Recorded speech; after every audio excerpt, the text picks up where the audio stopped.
നമസ്കാരം. ഞാനിന്ന് പറയുന്ന കാര്യം എന്തെന്ന് വെച്ചാൽ, ഈ സത്യം പറഞ്ഞാൽ ഫേസ്ബുക്ക് തുറന്ന ആ സ്ഥലങ്ങളിൽ പ്രളയത്തിൽ ചെളിയിലും വെള്ളത്തിലുമായി മനുഷ്യർ കിടന്ന് കഷ്ടപ്പെടുന്നത്, കുടിക്കാൻ വെള്ളവുമില്ലാതെ,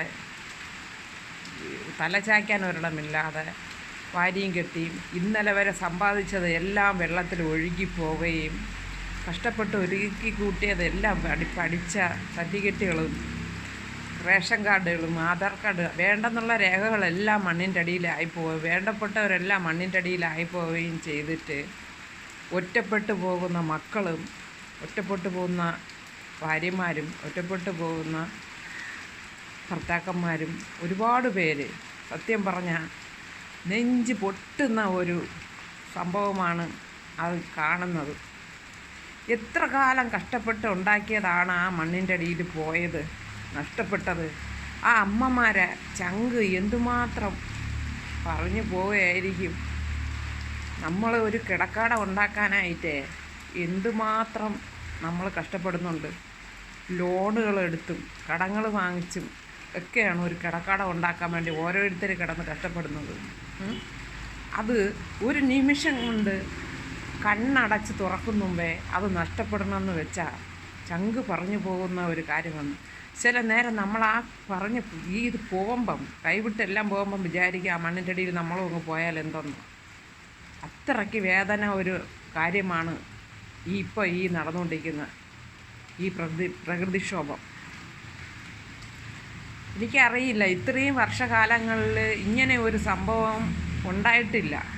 ആ ശബരിമല അയ്യപ്പൻ്റെ കേസ് വന്നതിന് ശേഷമാണ് ഈ പ്രശ്നങ്ങൾ വരാൻ തുടങ്ങിയത്.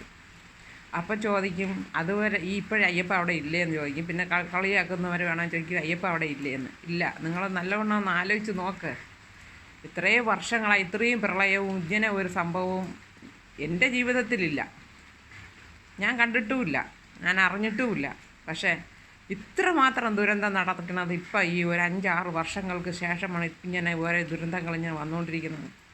പക്ഷേ ദുരന്തങ്ങൾ വരുമ്പോഴത്തേക്ക് നഷ്ടപ്പെടുന്നത് എന്തുമാത്രം ജനങ്ങൾക്ക് അവരുടെ ജീവിതവും അവരുടെ കിടക്കാടവും അവരുടെ മക്കളും ഭർത്താക്കന്മാരും കൊച്ചുങ്ങളും എന്തെല്ലാം നഷ്ടപ്പെട്ട് ഓരോ അമ്മമാരെ ചങ്ക് പൊടിഞ്ഞ് കരയുന്ന രംഗങ്ങൾ കണ്ടിട്ട് ആ ശരീരം പോലും, മരിച്ച ശരീരം പോലും മണ്ണിൻ്റെ അടിയിൽ നിന്ന് എടുക്കാൻ വയ്യാത്ത അവസ്ഥയിൽ ഓരോ അമ്മമാർ ചങ്ക് പൊട്ടി കരയുമ്പോൾ അച്ഛനും അമ്മയും മക്കളും അമ്മയെ നഷ്ടപ്പെട്ട മക്കളും കിടന്ന് കരയുന്ന രംഗം കാണുമ്പം മനസ്സാക്ഷിക്ക് വല്ലാത്ത വേദന ഉണ്ട്. പക്ഷേ ഒരു കാര്യം ഞാൻ പറയാം.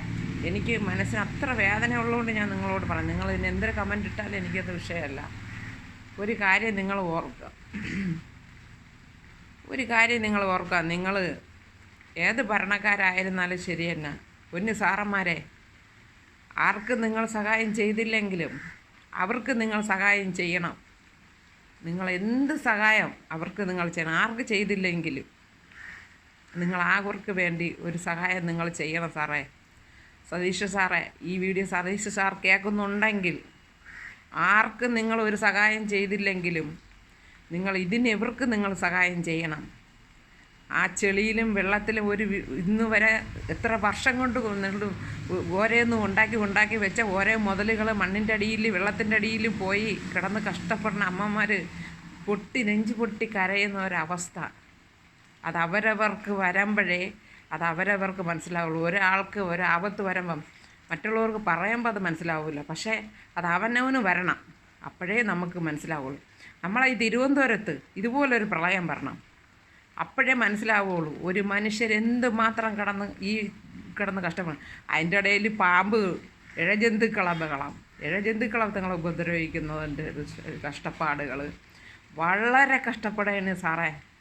സാറ് ആർക്ക് സഹായം ചെയ്തില്ലെങ്കിൽ അവർക്ക് വേണ്ടി നിങ്ങൾ സഹായം ചെയ്യണം. അവർക്കൊരു പാർപ്പിടം ഉണ്ടാക്കി കൊടുക്കണം. അവർക്ക് കിടക്കാനൊരിടം സാർ, തലചായ്ക്കാനൊരിടം ഉണ്ടാക്കി കൊടുക്കണം. നഷ്ടപ്പെട്ടവർക്കൊരു കിടക്കട സാർ ഉണ്ടാക്കി കൊടുക്കണം. 10 ലക്ഷമോ 5 ലക്ഷമോ കിട്ടിയെന്നും പറഞ്ഞ് ഒരു ജീവിതം മുന്നോട്ട് കൊണ്ടുപോകാൻ പറ്റില്ല സാറേ. ഇന്നത്തെ കാലത്ത് ജീവിക്കാൻ പറ്റില്ല. അവർക്ക് കിടക്കാനൊരു പാർപ്പിടമാണ് വേണ്ടത്. അവർക്ക് നഷ്ടപ്പെട്ടതെല്ലാം തിരിച്ച് കിട്ടുകയാണ് വേണ്ടത്.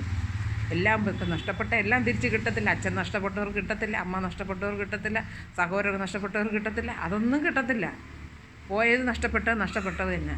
എങ്കിലും നിങ്ങളായ സഹായം നിങ്ങൾ വന്ന ശേഷം, ഇപ്പോൾ ഭരണത്തിൽ കയറിയ ശേഷം ആദ്യമായിട്ട് വന്ന ഒരു സംഭവമാണ് സാറത് അറിഞ്ഞ്, നിങ്ങൾ കണ്ണ് തുറന്നറിഞ്ഞ് നിങ്ങൾ അവർക്ക് വേണ്ടി സഹായം ചെയ്യണം. എൻ്റെ ഒരു അപേക്ഷയാണ്. നിങ്ങളെ അവസ്ഥ അത്ര കഷ്ടമാണ്. ചങ്ക് പൊടിയുന്ന ഓരോ അമ്മമാരെയും ചങ്ക് പൊടിയുന്ന ഒരവസ്ഥയാണ്. കണ്ണീരോടെ ഞാൻ മനസ്സിൽ വിഷമത്തോടെ സങ്കടത്തോടെ ഞാൻ പറയേനെ, സാർ ഇതിന് ആർക്കൊരു സഹായം ചെയ്തില്ലെങ്കിലും ഈ ഈ മണ്ണിൻ്റെ അടിയിൽ പോയ ആൾക്കാർക്ക് അവരെ കൂരയും കിടക്കാടവും അവർക്ക് വെള്ളവും കുടിവെള്ളവും ലൈറ്റും ഇതെല്ലാം സാറ് നല്ല ഒരു ഭരണാധികാരിയാണ്, കാഴ്ച വയ്ക്കുന്ന ഒരു വ്യക്തിയാണെങ്കിൽ ഇതിന് സാറൊരു തീരുമാനം സാറുണ്ടാക്കണം. അതാണ് വേണ്ടത്. അല്ലാതെ അല്ല സാറേ വേണ്ടത്. ഓണവും സംക്രാന്തി അല്ല വേണ്ടത്.